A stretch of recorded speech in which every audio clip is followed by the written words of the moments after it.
Senator Murray.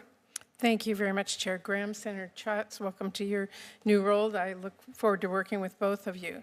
Secretary Rubio, I am deeply concerned that you have overseen a systemic campaign to dismantle USAID, impound billions of dollars that this committee actually provided, and unilaterally remake the Department of State without the slightest bit of concern that you lack the authority to do that without Congress.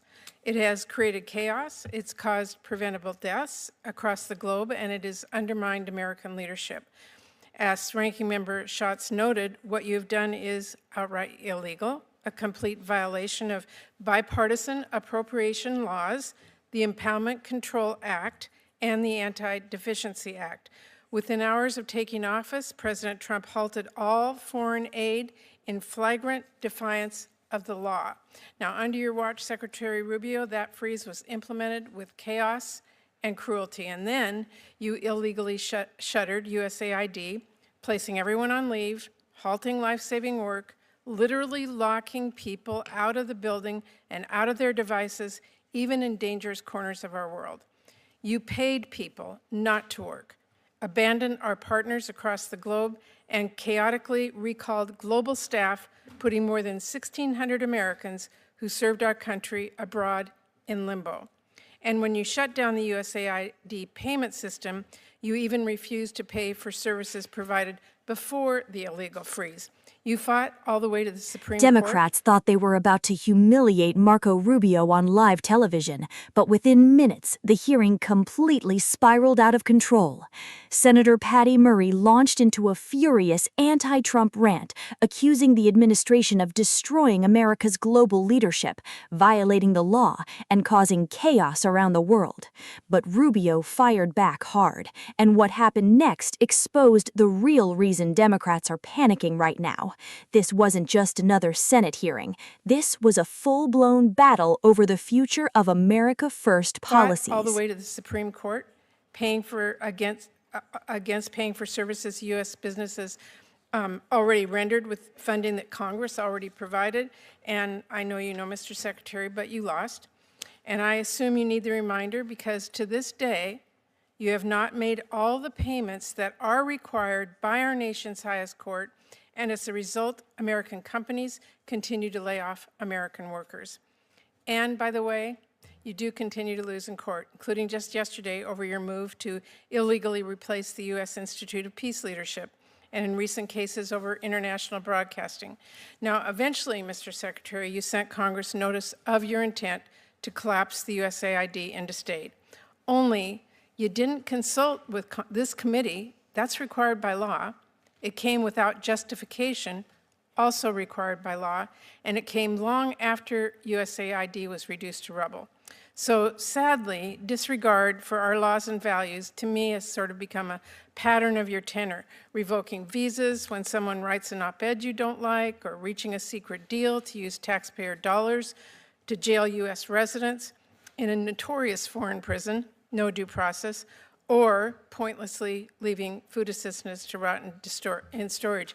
Actually, in Dubai, we now have 500 tons of high-energy biscuits that expire in July. They're bought, they're shipped, they're stored, all at taxpayer expense.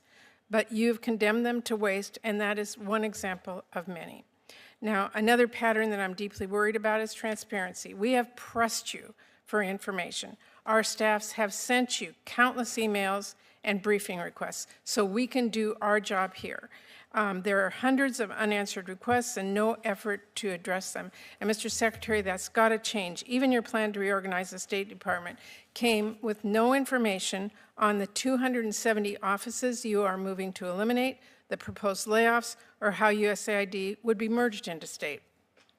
I won't ask you whether impounding billions of dollars is legal. It is not. I won't ask you whether it's efficient to pay people not to work or fire them without determining staffing needs. But, and I won't ask you if cutting 91% of our counter-narcotic and law enforcement programs make us safer, abruptly abandoning agreements with allies makes us stronger, or ceding our global leadership to China makes us more prosperous. Of course not. We know that. We have worked together for years in a bipartisan way to advance U.S. interests and fund those programs. So with respect to my colleagues, how long are we going to sit here and watch this silently? Are we going to roll over as Trump tramples our laws and undermines our U.S. leadership, burns down what we have spent decades building, and let millions of people across our globe suffer and die? Or are we going to stand up, push back, assert our constitutional power of the purse? And to my colleagues on both sides, this is the moment to decide whether this committee continues to be a powerful bipartisan force, a force that I think we've all been proud of for a very long time, a force that is focused on safety and economic strength and national security, focused on leading the world in research and development and countering China and others with our soft power and our military power. Every single member of this committee knows what we are risking by letting this administration tear down so much. On USAID and other programs, we can always talk about how we can make things work better and other reforms. I don't think any of us are opposed to any of those considerations. We have been doing that in a bipartisan way for a long time. But that's not actually what Trump's fiscal year 2026 budget proposes. Mr. Secretary, I know you would like to give a 5-minute speech back to me, but I only have a few seconds left, and I do need some information from you. As I said, we have asked and have not gotten. Can you tell me, will you share the text and details with my staff of your agreement with El Salvador and any other similar arrangements, including the funding details that we need to have? Well, first, I'd like to respond to your 7-minute speech, which is primarily, I disagree like 99% of it. It's just not true. We've done nothing that's illegal. We've been in over 600 briefings to Congress. We've asked questions. We've answered questions repeatedly. We get hundreds of questions a day. We respond them as quickly as possible. And your characterization of the moves that we made Mr. Secretary, I would false. just tell you, we are here because we need the information so that we can write our budget and on a bipartisan. Well, you'll have the information you need to write a budget. Okay, so will we get the details on the El Salvador arrangement? Yes or no? Well, which Salvador arrangement? Your agreement that you've made with them about. What agreement? The president of El Salvador agreed to take in 250 gangbangers, and we sent funding them. details we have not gotten. We need to see what the costs are in that. Well, we haven't funded that. We've provided them law enforcement assistance. I know you just claimed that we cut all this law enforcement assistance. We provided El Salvador and other countries law enforcement assistance. They have the right to spend that money any way they wish. But they did us a big favor. They took 250 dangerous, trained out. We didn't deport any U.S. residents. No U.S. residents were reported. I'm not going to argue with you on that point. Well, it's not an argument, but don't say we deported U.S. residents, because we didn't. I don't deport anybody. I'm not asking. But we didn't deport U.S. residents. I'm asking you whether we can see the details of the arrangements, including the funding details. I'm giving you the details. The arrangements are we provide law enforcement funding to El Salvador, among other countries. How they choose to spend that money internally is up to them. No. But I can tell you. Can you give me the details on the 200-plus offices you're proposing to Sure, we've eliminate? provided that. We need that. Can I get your commitment to give us those? It's part of our reorg. How about the details and justifications of your proposed rescissions from programs you claim are out of alignment with administration priorities? Are we going to get the details of that, funding priorities? On rescissions and empowerment and things of this nature, that's obviously an OMB function, and I would talk to them about that in regard to what's going to go on with that money. I can tell you the contracts we canceled, and I can list to you the contracts we canceled and the rationale why, because I went through them myself. Can you get those to us like today? So the contracts?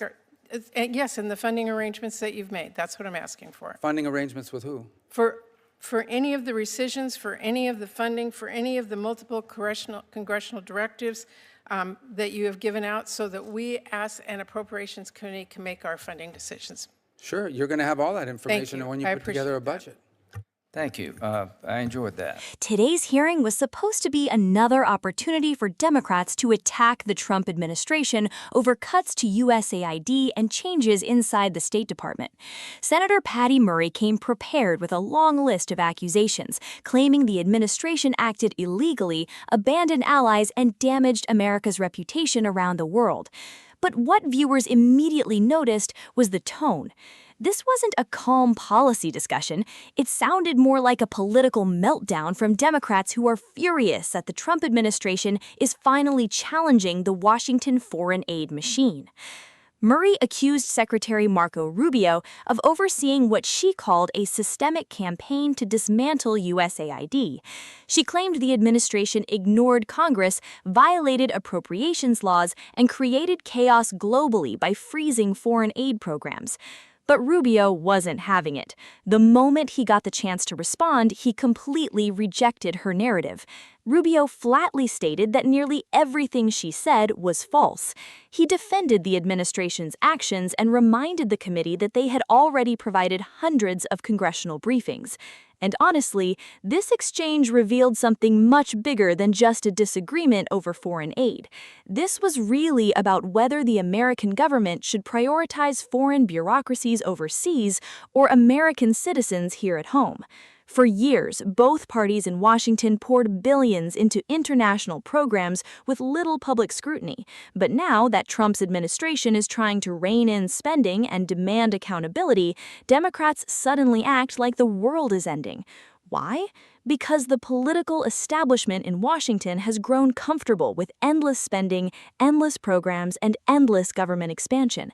And anytime somebody tries to disrupt that system, the attacks begin immediately. One of the most intense moments came when Murray pressed Rubio over agreements involving El Salvador and deportations. Democrats tried to frame the administration as reckless and lawless, but Rubio pushed back directly, rejecting claims that U.S. residents were deported and emphasizing cooperation against violent gang members. You could see the frustration from Democrats growing as Rubio refused to apologize or retreat. That's what made this hearing so revealing. The left expected another Republican who would sit quietly while being attacked. Instead, Rubio stood firm and defended the administration's America First agenda without backing down. And millions of Americans watching probably agreed with him on one major point: taxpayers deserve accountability. At a time when Americans are struggling with inflation, crime, border security, and economic uncertainty, many voters are asking why Washington elites seem more passionate about protecting foreign aid programs than protecting working Americans. That question is becoming harder and harder for Democrats to answer. The media will likely frame this hearing as Democrats holding the administration accountable, but conservatives see something different. They see establishment politicians panicking because the old system is finally being challenged. And that's exactly why these hearings are becoming so heated. This isn't just about USAID anymore. This is about who controls America's priorities. Should taxpayer money continue flowing endlessly into international programs with limited oversight, or should America finally focus on its own citizens first? That's the real debate happening in Washington right now. What do you think? Was Patty Murray exposing real concerns, or was this another example of Democrats defending the Washington establishment? Drop your thoughts in the comments below. And if you want more fearless political coverage that cuts through the mainstream media spin, make sure you like this video, subscribe to Patriotic Lens, and turn on notifications so you never miss the next big story.